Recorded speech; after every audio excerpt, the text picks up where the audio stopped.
des centaines de milliers de personnes ne sont pas déclarées à l'état civil à la naissance, lors d'un décès ou encore lors de leur mariage au Sénégal. Un phénomène qui persiste malgré les nombreuses dénonciations faites par des organisations ou associations de droits humains, dont l'Association internationale de mobilité pour l'égalité qui, en collaboration avec une autre association sœur, la Palabre, pose une nouvelle fois cette problématique à travers une journée de restitution après quelques semaines de formation sur l'état civil et les violences basées sur le genre.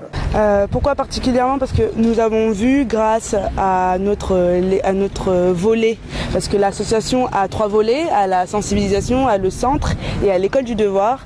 Et avec les élèves de l'école du devoir, l'école du devoir est située au quartier Cité-Lamy, nous avons pu voir que certains élèves n'avaient pas d'acte de naissance et c'était difficile au final de pouvoir par exemple passer certains concours comme celui-là pour passer en 6e, il me semble.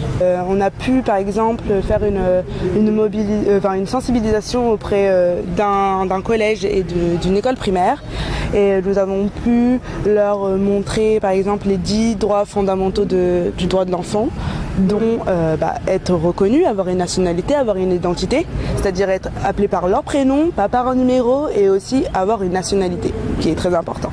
Et j'espère en tout cas que ça leur a réveillé une certaine conscience d'eux-mêmes et qu'ensuite ils pourront aussi partager cette information autour d'eux.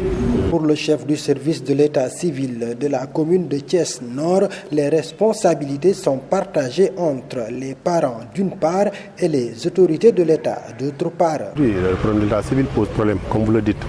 Et ce sont des responsabilités qui sont partagées. D'une part les parents, d'autre part l'État. Parce que je crois que l'enfant qui est né, normalement ce sont ses parents qui doivent le déclarer à l'état civil. On te dit que pour l'état civil c'est un délai de 2 mois, 45 jours. Et à partir de 45 jours, on peut dire que la déclaration est tardive. Donc vous avez 1 an donc pour déclarer votre enfant. Bon, les parents qui sont négligents, qui font le baptême, qui dépensent des millions et des millions pour leur baptême. Et à l'état civil, on paye 500 francs pour déclarer l'enfant. Je crois que c'est négligent.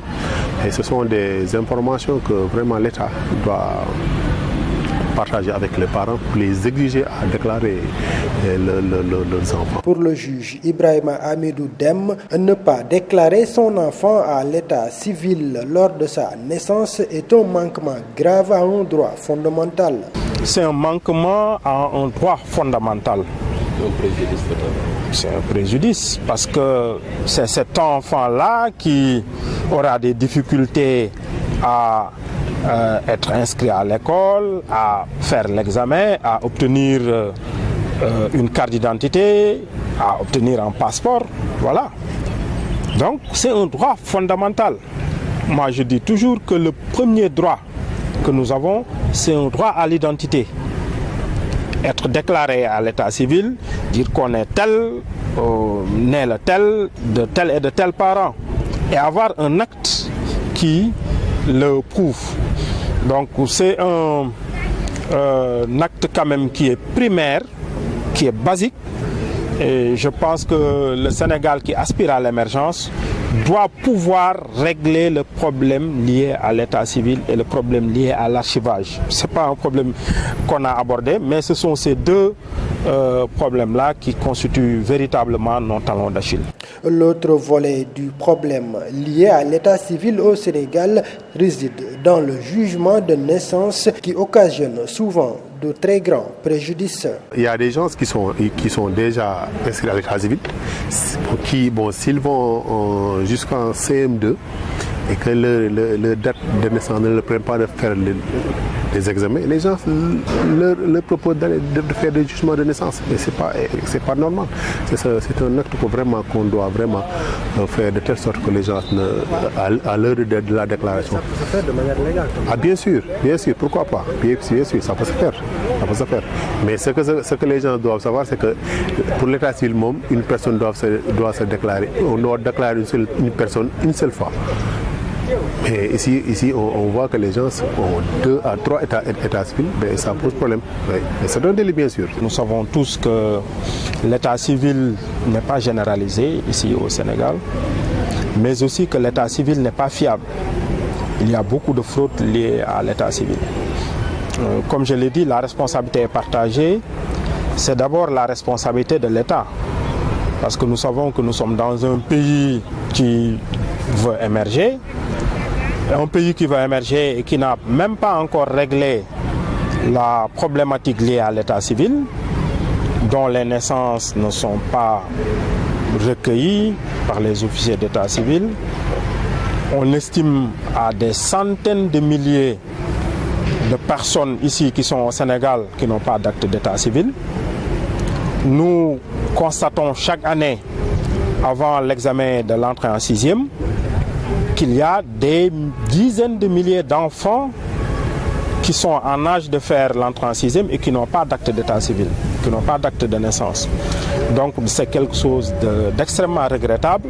Les associations La Palabre et M ont également abordé dans leur journée de restitution les violences liées au genre, dont le viol, qui continue d'être une réalité au Sénégal. Mais je sais qu'en 2016, de janvier à juin 2016, 1776 cas de viol ont été enregistrés à la police au Sénégal, et dont 516 étaient des cas de viol incestueux. Donc je ne sais pas si la situation a augmenté, en tout cas c'est empiré en 2019, mais en tout cas je pense, vu les dernières nouvelles, vu les derniers cas, je pense que en tout cas ça c'est resté stable en tout cas. Et malheureusement, il me semble que là le débat est en cours sur la criminalisation du viol. Donc j'espère que ça aboutira à de grandes choses. Oui, la criminalisation du viol, on en parle. Actuellement, ce qu'il faut constater, c'est que la loi prévoit des peines qui sont plus ou moins sévères. Ce sont des peines qui peuvent aller jusqu'à 20 ans d'emprisonnement. Ce n'est pas rien. Criminaliser le viol, symboliquement, ça peut être très intéressant, que les auteurs puissent savoir qu'il y a des peines qui sont très sévères pour toute personne qui commettrait ces infractions. Mais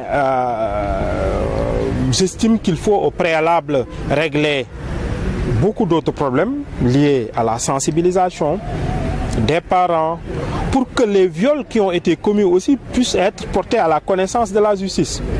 Parce que nous savons tous qu'il y a beaucoup de viols qui sont commis et qui ne sont pas déclarés parce que on règle ces problèmes-là à l'amiable, ou bien les victimes n'ont pas d'informations nécessaires pour pouvoir les porter à l'attention des autorités publiques. Donc il faudrait au préalable régler ces problèmes-là. Il y a aussi des problèmes au niveau sanitaire, parce que ce n'est pas simplement la répression.